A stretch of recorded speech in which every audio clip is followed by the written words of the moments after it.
ഞങ്ങളും ക്രൂശിക്കപ്പെട്ട ക്രിസ്തുവിനെ പ്രസംഗിക്കുന്നു. ന്യായാധിപന്മാരുടെ പുസ്തകം 6-ാം അധ്യായം 23-ാം വാക്യം നമുക്ക് വായിക്കാം. ലളിതമായ വാക്യമാണ്. ന്യായാധിപന്മാരുടെ പുസ്തകം 6-ാം അധ്യായം 23-ാം വാക്യം. യഹോവ അവനോട്, നിനക്ക് സമാധാനം, ഭയപ്പെടേണ്ട, നീ മരിക്കയില്ല എന്ന് അരുളിച്ചെയ്തു.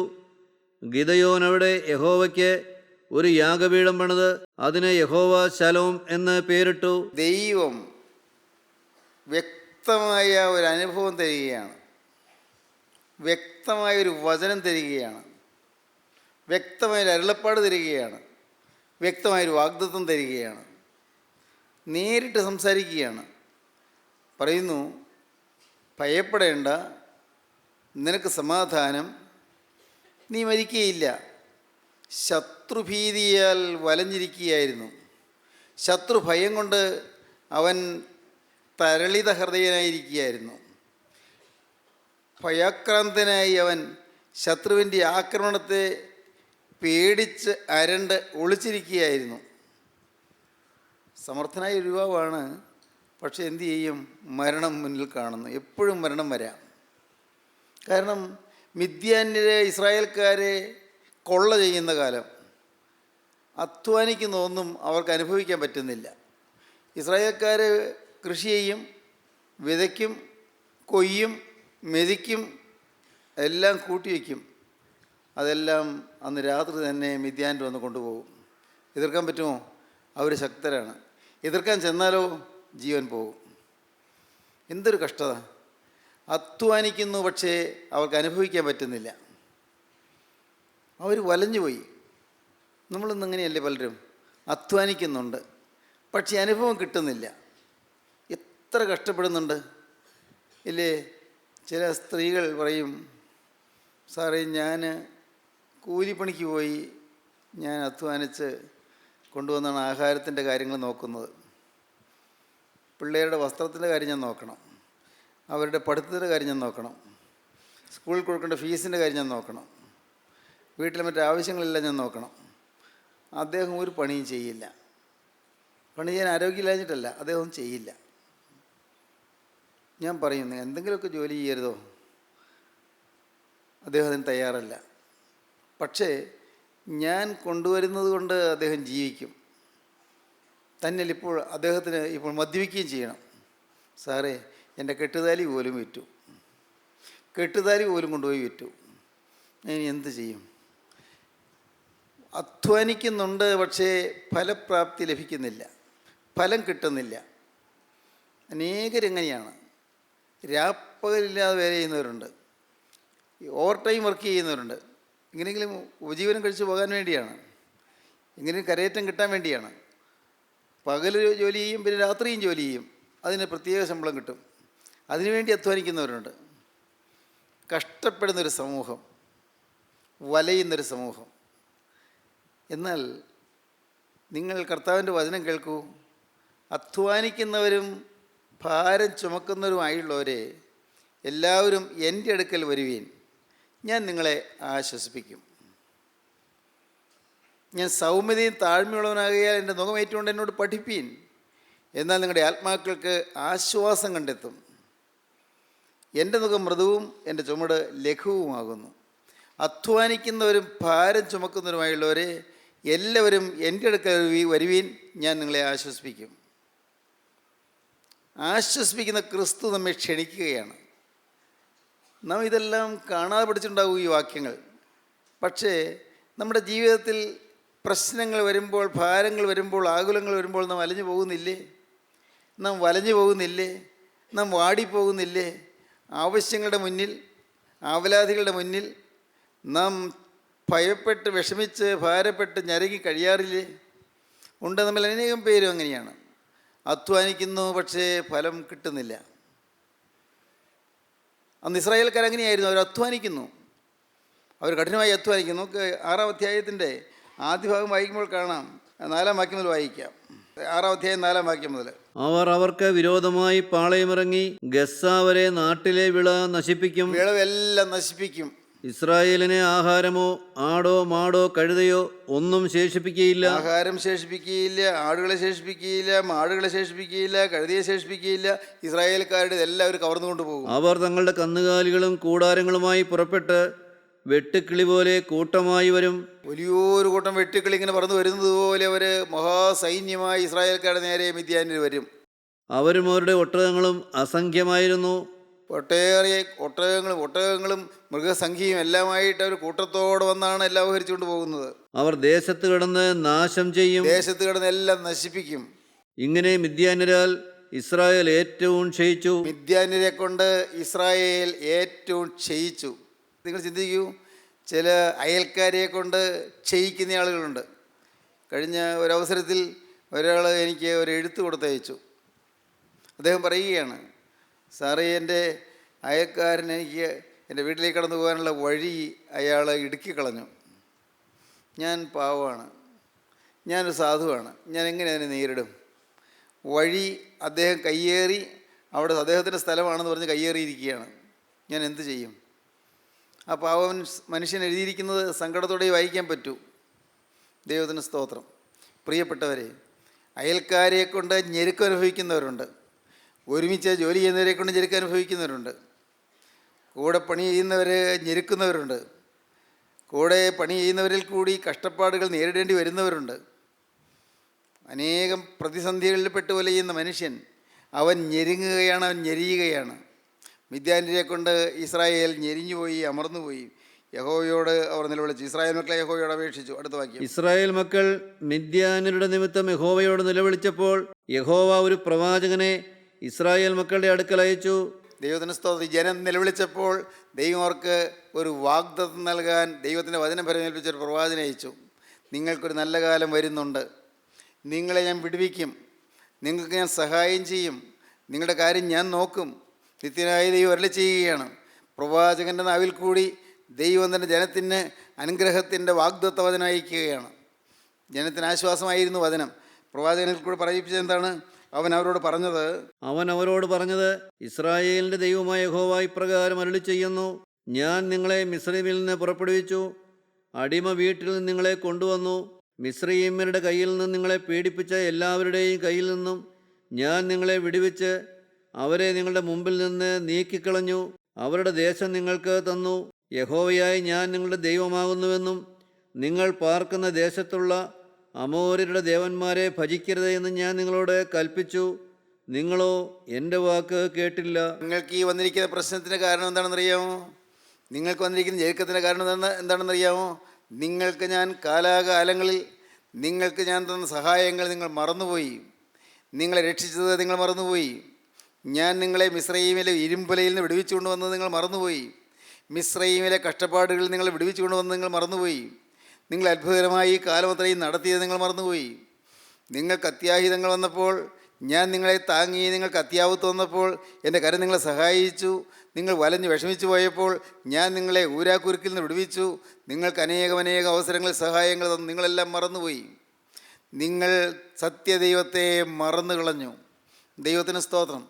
ഇന്ന് അനേകം കെടുതികൾ വരാൻ കാരണം, അധ്വാന ഫലം നമുക്ക് അനുഭവിക്കാൻ പറ്റാത്തതിന് കാരണം നമ്മുടെ ജീവിതത്തിൽ കഴിഞ്ഞകാല വഴികൾ നാം മറന്നുപോയി എന്നുള്ളതാണ്. കഴിഞ്ഞകാല വഴികൾ നാം മറന്നുപോയി. പോയ വഴികൾ മറന്നുപോയി. നാം ഇവിടം വരെയും നടന്നെത്തിയ വഴികൾ മറന്നുപോയി. ഏത് വഴിയിൽ കൂടിയാണ് ഞാൻ ഇവിടം വരെയും വന്നത്, അത് മറന്നുപോയി. എൻ്റെ കഴിഞ്ഞകാല ജീവിതം എന്തായിരുന്നു, അത് മറന്നുപോയി.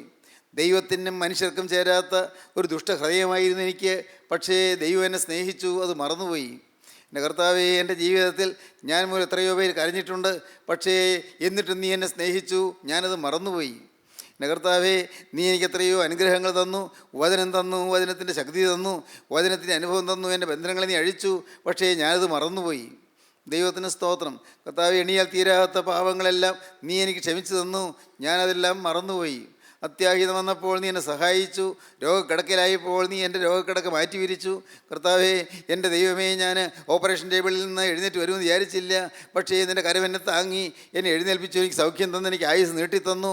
കർത്താവേ, നീ എനിക്ക് വരുമാന മാർഗം തന്നു, കഞ്ഞി കുടിക്കാൻ മാർഗം തന്നു. എൻ്റെ കർത്താവേ, നീ എനിക്ക് നല്ലൊരു കുടുംബം തന്നു, എനിക്ക് സഹായങ്ങൾ തന്നു. കർത്താവേ, എനിക്ക് നല്ല ഒരു ഭാര്യയെ തന്നു, ഒരു ഭർത്താവിനെ തന്നു, ഒരു നല്ല ചില മക്കളെ തന്നു, നല്ല ബുദ്ധിയുള്ള കുഞ്ഞുങ്ങളെ തന്നു.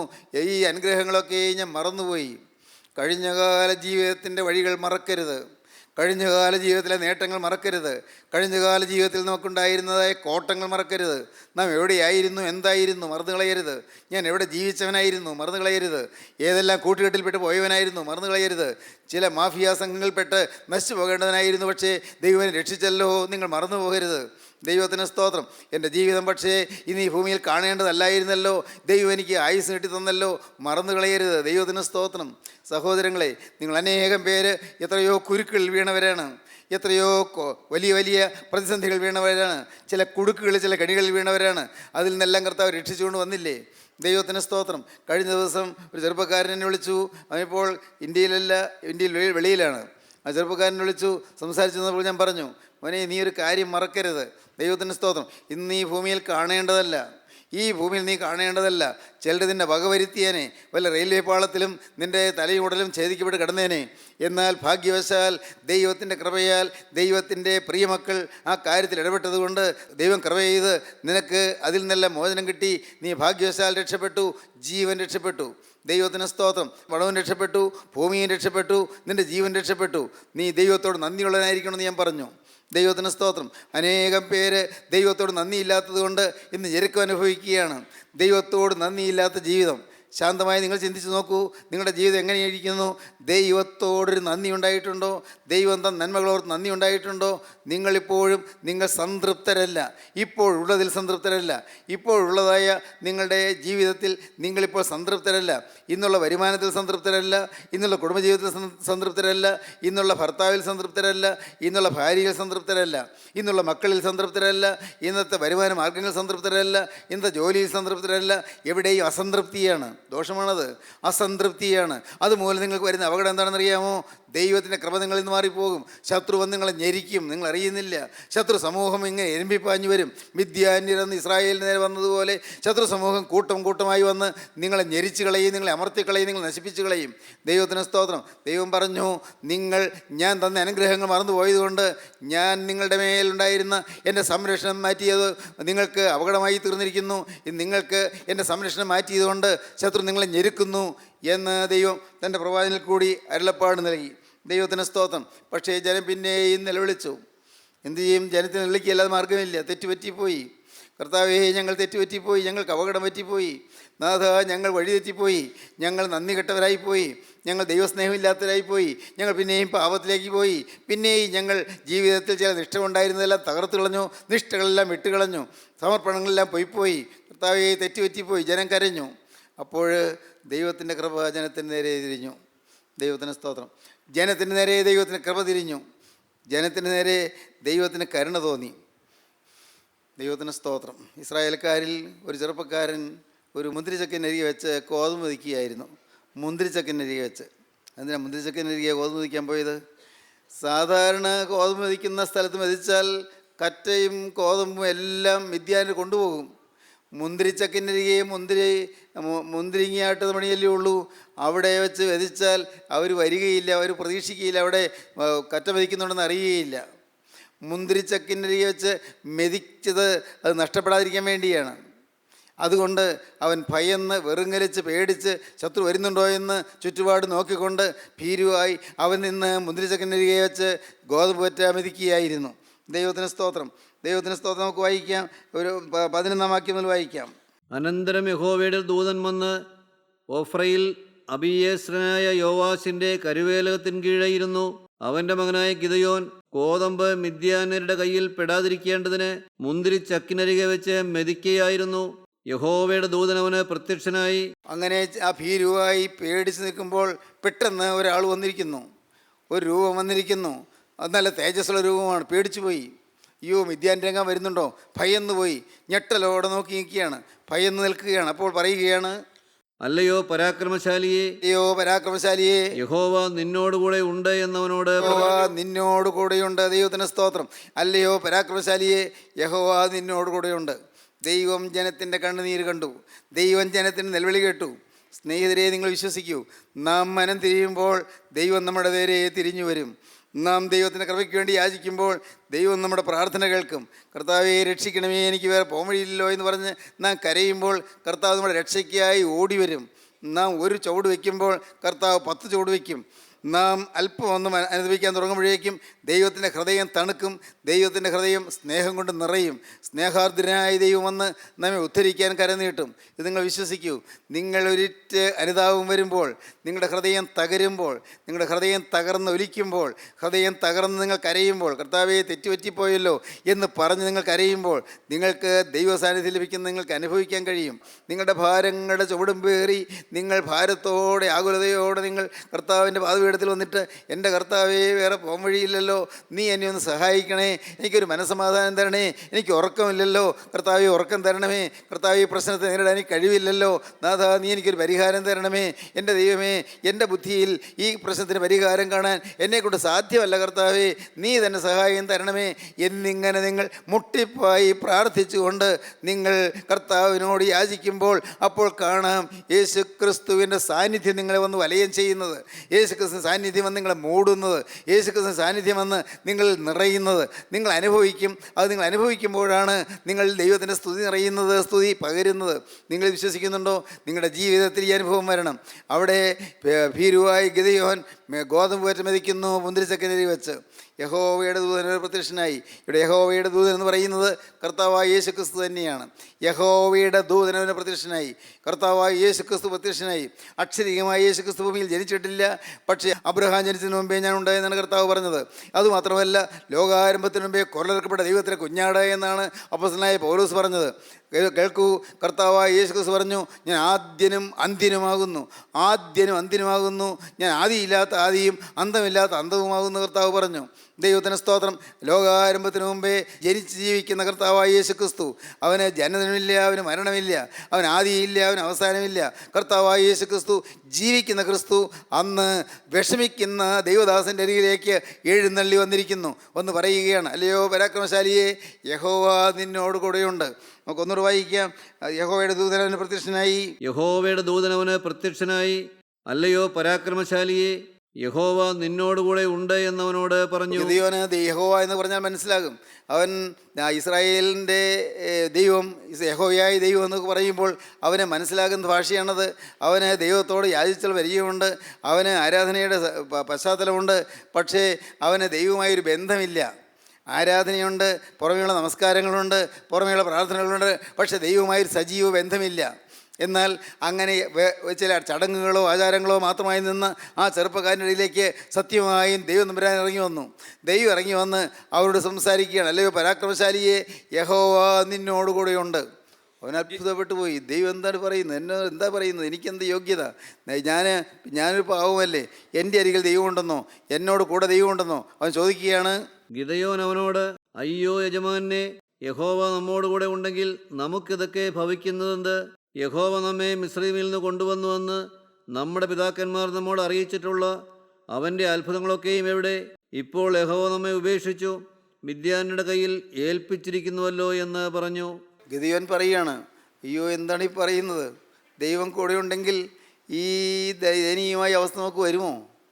ദൈവമൊന്നും കൂടെയില്ല, ദൈവം പ്രാർത്ഥന കേൾക്കുന്നില്ല, ദൈവം ഞങ്ങളെ മറന്നു കളഞ്ഞു, ദൈവത്തിന് ഞങ്ങളോട് കരുണയില്ല. ദൈവത്തിന് സ്തോത്രം. അനേകർ ഇന്ന് അങ്ങനെയാണ്. ദൈവം എന്നെ മറന്നു കളഞ്ഞെന്ന് ചിന്തിക്കുന്നവരുണ്ട്. നിങ്ങൾ ചിലങ്ങനെ ചിന്തിക്കുന്നവരാണോ? എൻ്റെ കാര്യം കർത്താവ് മറന്നുപോയി, എനിക്ക് കർത്താവിന് വാഗ്ദത്തം കിട്ടുന്നില്ല, എൻ്റെ കാര്യത്തിൽ കർത്താവിന് ശ്രദ്ധയില്ല, എന്നെ കർത്താവ് തഴഞ്ഞു, കർത്താവിന് എന്നോട് താല്പര്യമില്ല, ഞാൻ പാവം ചെയ്തു പോയില്ലേ, ഞാൻ നഷ്ടപ്പെട്ടു പോയില്ലേ, ഞാൻ പഴയതിലേക്ക് മടങ്ങിപ്പോയില്ലേ, തെറ്റുപറ്റിപ്പോയില്ലേ, ഇനി എൻ്റെ കാര്യം ശരിയാകുമോ? ഞാൻ ഇനി എഴുന്നേൽക്കുമോ? എൻ്റെ സ്നേഹിത, ഞാൻ നിന്നോട് ഹൃദയപൂർവ്വം പറയട്ടെ, ആത്മാർത്ഥയോട് പറയട്ടെ, നിത്യനായ ദൈവത്തിൻ്റെ സ്നേഹത്തിന് അറുതിയില്ല, ആ സ്നേഹത്തിന് അതിരില്ല. ആ സ്നേഹം ഇന്ന് ഇത് കേട്ടുകൊണ്ടിരിക്കുമ്പോൾ നിൻ്റെ അരികിലേക്ക് വരികയാണ്. ആ സ്നേഹം നിന്നെ വലയം ചെയ്ത് നിൽക്കുകയാണ്. ആ സ്നേഹം നിൻ്റെ നേരെ സ്വർഗീയ പ്രകാശം അടിച്ചു തരികയാണ്. നിൻ്റെ ഹൃദയത്തിലേക്ക്, അന്ധകാരം നിറഞ്ഞ ഹൃദയത്തിലേക്ക് പ്രകാശം പകരുകയാണ്. നൈരാശ്യം കൊണ്ട ജീവിതത്തിലേക്ക് സമാധാനവും പ്രത്യാശയും പകരുകയാണ്. കർത്താവ് പറഞ്ഞു, യഹോവ നിന്നോടുകൂടെയുണ്ട്.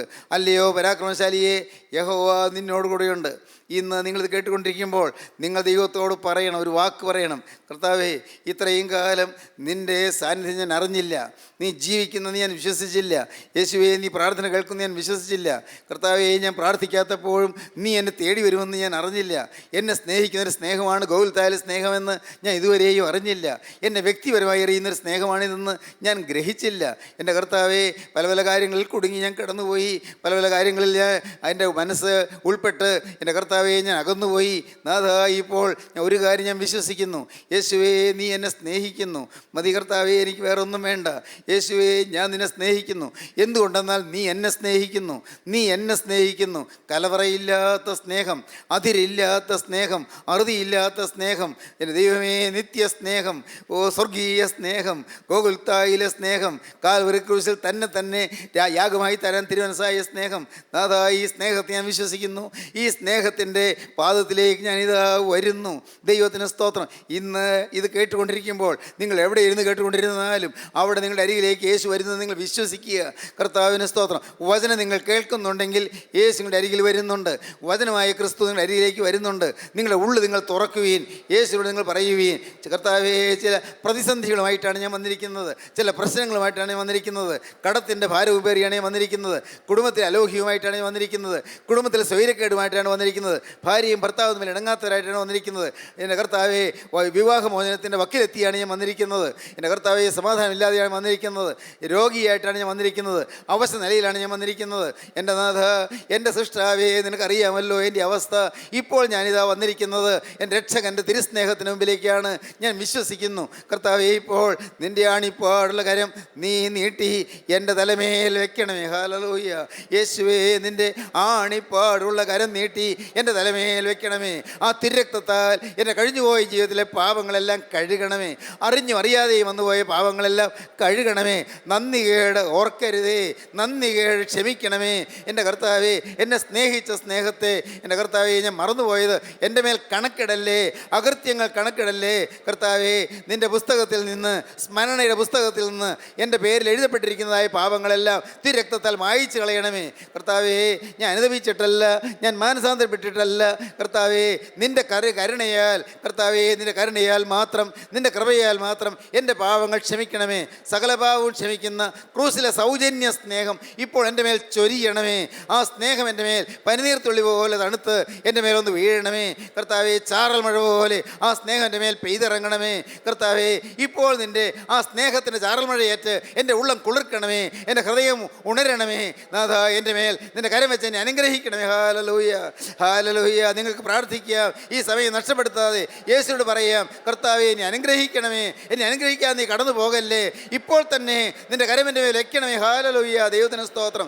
ദൈവജനമേ, നിങ്ങൾ യേശുവിനോട് പറയുവീൻ, യേശുവിനോട് പറഞ്ഞ് യേശുവിൻ്റെ രക്തത്തിൽ ആശ്രയിപ്പീൻ. തിരുരക്തം നിങ്ങളുടെ പാപക്കറകൾ കഴുകുമല്ലോ, പാപം ക്ഷമിക്കുമല്ലോ, കഴിഞ്ഞതെല്ലാം മാറ്റുമല്ലോ, പുതിയ ജീവിതം തരുമല്ലോ, പുതിയ സൃഷ്ടിയാക്കി മാറ്റുമല്ലോ, സമാധാനം തരുമല്ലോ, സന്തോഷം പകരുമല്ലോ, അനാഥത്വം മാറ്റുമല്ലോ, നിങ്ങളുടെ ജീവിതത്തിൽ അത്ഭുതങ്ങൾ പ്രവർത്തിക്കുമല്ലോ. ദൈവത്തിന് സ്തോത്രം. ജീവിത പ്രതിസന്ധികളുടെ നീർച്ചുഴിയിൽപ്പെട്ട് നട്ടം തിരിയുന്നവനാണോ നീ? പാപഭാരത്താൽ നിന്റെ മനസ്സ് തളർന്നിരിക്കുകയാണോ? വരൂ, യേശുക്രിസ്തുവിൻ്റെ തിരുവചനത്തിലേക്ക്. ക്രൂശിക്കപ്പെട്ട ക്രിസ്തുവിനെ മാത്രം പ്രസംഗിക്കുന്ന ക്രിസ്ത്യൻ റിവൈവൽ ഫെലോഷിപ്പിൻ്റെ രാജ്യാന്തര സുവിശേഷ മഹായോഗം ഡിസംബർ 27 മുതൽ 31 വരെ കോലഞ്ചേരി ഞാറ്റുംകാലായിൽ ഹിൽ ടോപ്പിൽ വെച്ച് നടത്തപ്പെടുമ്പോൾ പ്രത്യാശ നൽകുന്ന ക്രിസ്തുവിൻ്റെ അദൃശ്യകരങ്ങൾ നിന്നെ സ്പർശിക്കട്ടെ. വീണുപോയാൽ നിങ്ങൾ എഴുന്നേൽപ്പിക്കുന്ന കരം. വീണുപോയോ? പേടിക്കണ്ട, അടുത്ത് താങ്ങാൻ യേശുവുണ്ട്. ക്രിസ്ത്യൻ റിവൈവൽ ഫെലോഷിപ്പിലെ കർത്തൃ ശുശ്രൂഷകർ വിവിധ ശുശ്രൂഷകൾക്ക് നേതൃത്വം നൽകുന്നു. ഇപ്പോൾ ദൈവസന്നിധിയിൽ വിശ്രമിക്കുന്ന യശശരീരനായ പ്രൊഫസർ MY യോഹന്നാൻ സാർ ചെയ്ത അനശ്വരമായ വചന ശുശ്രൂഷകളും നിങ്ങൾക്ക് ശ്രവിക്കാം. സഭയുടെയും സമുദായത്തിൻ്റെയും അതിർവരമ്പുകൾക്കതീതമായി നിങ്ങളെ സ്നേഹിക്കുന്ന യേശുവിൻ്റെ വചനത്തിലേക്ക്, ഈ വചനവേദിയിലേക്ക് നിങ്ങളെ സ്നേഹത്തോടെ സ്വാഗതം ചെയ്യുന്നു.